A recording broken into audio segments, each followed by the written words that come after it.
everyone, it's time for our next instalment of The Twits. Last time we found out about Mr. Twit, not being a very nice character, a little bit disgusting, a little bit dirty. Today we're going to find out about Mrs. Twit and see what happens in the next part of the story.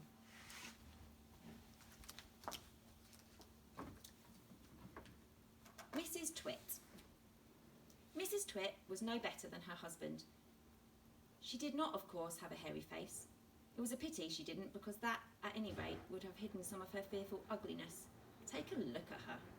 Have you ever seen a woman with an uglier face than that? I doubt it. But the funny thing is that Mrs. Twit wasn't born ugly. She'd had quite a nice face when she was young. The ugliness had grown upon her year by year as she got older. Why would that happen? I'll tell you why. If a person has ugly thoughts, it begins to show on the face. And when that person has ugly thoughts every day, every week, every year, the face gets uglier and uglier until it gets so ugly you can hardly bear to look at it. A person who has good thoughts cannot ever be ugly.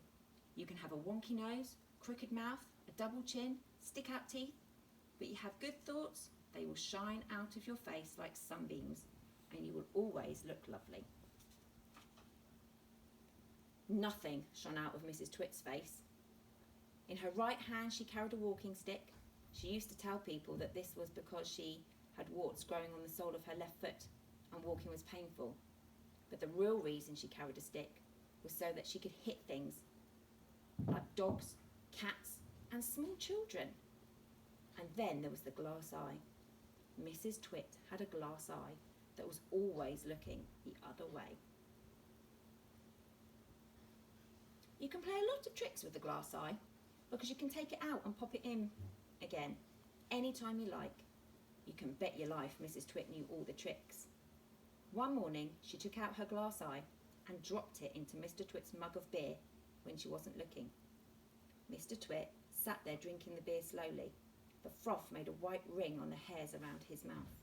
He wiped the white froth onto his sleeve and wiped his sleeve on his trousers.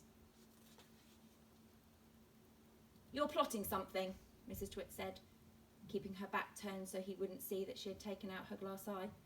"Whenever you go all quiet, like that, I know very well you're plotting something." Mrs. Twit was right. Mr. Twit was plotting away like mad. He was trying to think up a really nasty trick he could play on his wife that day. "Better be careful," Mrs. Twit said, "because when I see you starting to plot, I watch you like a wombat." "Oh, do shut up, you old hag," Mr. Twit said. He went on drinking his beer, and his evil mind kept working away on the latest horrid trick he was going to play on the old woman.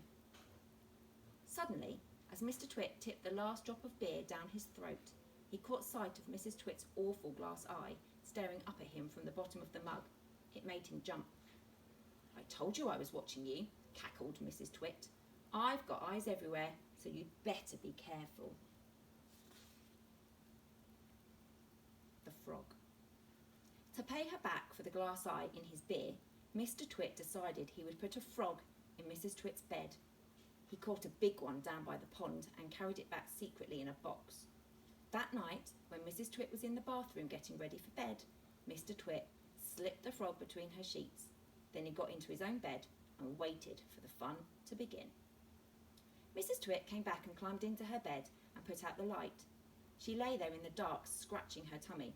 Her tummy was itching. Dirty old hags, like her, always have itchy tummies. Then all at once, she felt something cold and slimy crawling all over her feet. She screamed. "What's the matter with you?" Mr. Twit said. "Help!" screamed Mrs. Twit, bouncing about. "There's something in my bed!" "I'll bet it's that giant skillywiggler I saw on the floor just now," Mr. Twit said. "That what?" screamed Mrs. Twit. "I tried to kill it, but it got away," Mr. Twit said. "It's got teeth like screwdrivers." "Help!" screamed Mrs. Twit. "Save me! It's all over my feet!" "It'll bite off your toes," said Mr. Twit. Mrs. Twit fainted. Mr. Twit got out of bed and fetched a jug of cold water. He poured the water over Mrs. Twit's head to revive her. The frog crawled up from under the sheets to get near the water. It started jumping about on the pillow. Frogs love water. This one was having a good time. When Mrs. Twit came to, the frog had just jumped onto her face. This is not a nice thing to happen to anyone in bed at night. She screamed again. By golly, it is a giant skillywiggler, Mr. Twit said. It'll bite off your nose. Mrs. Twit leapt out of bed and flew downstairs and spent the night on the sofa. The frog went to sleep on her pillow.